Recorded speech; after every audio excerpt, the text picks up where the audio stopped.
All right. Hello. Good afternoon. My name is David Medina, And my name is Jesus Hernandez. and here we are here to present our final project for machine learning. The dataset that we decided to pick was that of the San Francisco crime classification, and the idea is just to classify the crimes based on what happened on the data, right? So here we are loading our dataset, standard stuff. And here is our first view at the training and testing data. As you can see, we have several attributes that we're going to work with. And just to go over them, is these are the 9 different attributes that we're looking at. And we have a mix of coordinates and dates, day of week, etc. So we're going to have to find a way to convert these to make them usable in our models. And the category 1 is in particular is the most important because this is our target value that we're trying to predict for each type of example. So depending on that, we can classify it.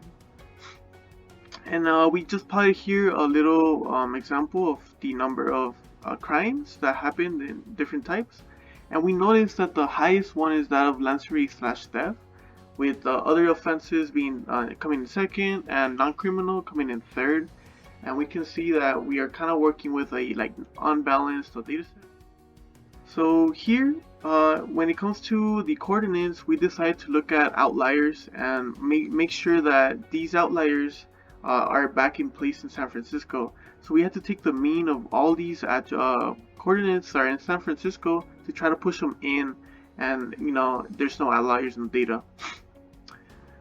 Similarly, when it came to the dates, we had to chop it up into like minutes, hours, days, months, and year, etc. Just because we don't want to work with date time objects, and it wouldn't make sense to put those in our model. So we went ahead and translate them and created their own attributes. As you can see here, this is the minutes, the hours, days, etc. And we converted some of the other attributes into numerical data just because it's easier for the models to be able to recognize this type of data. So now moving on to the splitting the training data and the baselining.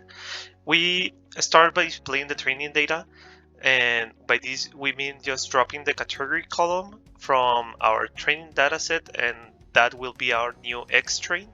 And then we transform this category into the Y. And after this, we just split it onto the 80% training and 20% testing subsets.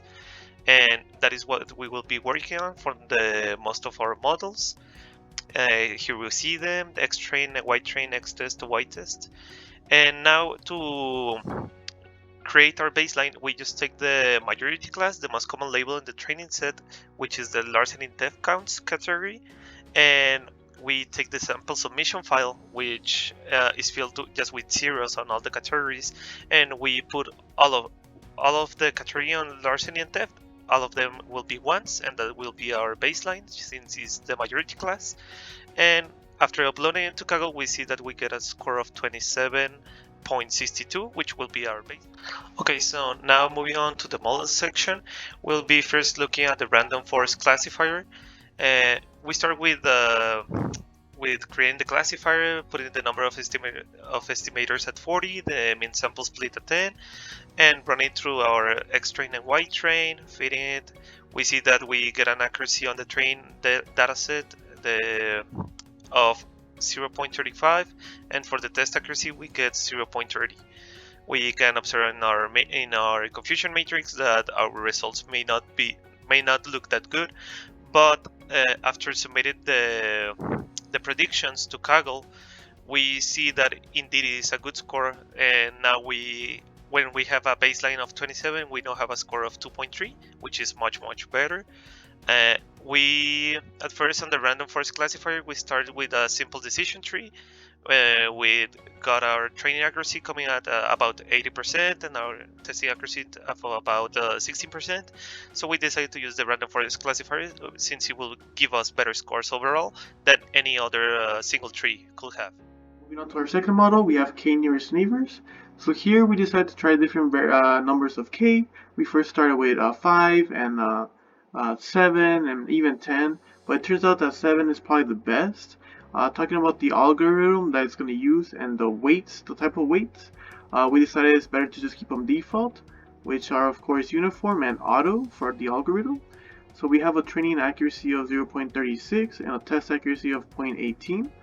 And here's our confusion matrix. And when we uploaded to Kaggle, our score was that of 17.08, which is worse than the regression trees.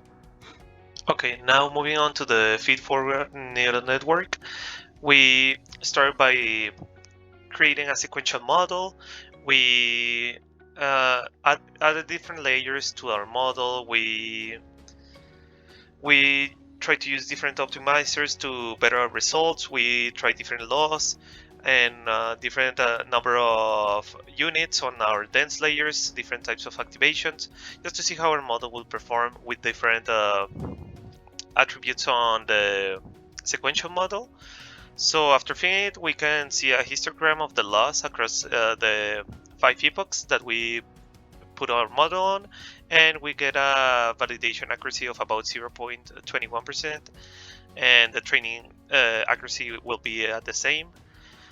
We then submitted the results to Kaggle, and we obtained a score of 2.68, which is lower than the random forest classifier. But thanks to the feed-forward neural network, we stumbled across multiple things that we needed to better on our pre-processing. So before the feed-forward neural network, we didn't have the data and descriptions features. They were just dropped. We didn't use them at all. So we started using them, and we tried, as I have told before, many different types of optimizers and amount of layers just to see and better perform. The lessons we obtained from the ordeal of improving our own results on the feed-forward neural network helped us in also improving the results on the past models. To conclude, this dataset presented us with various challenges, such as converting non-numerical attributes to usable data, and of course working with unbalanced datasets. When it came to our final accuracies, we see that our random forest, KNN, and feed-forward neural networks all beat the baseline, which is a good thing. And if we wanted to improve our models in the future, we thought of several ideas, such as applying PCA to reduce dimensions of our data and hopefully allow our models to train better. And another one was the synthetic minority oversampling technique, which that essentially oversamples our training data in order to resolve the overbalanced training set.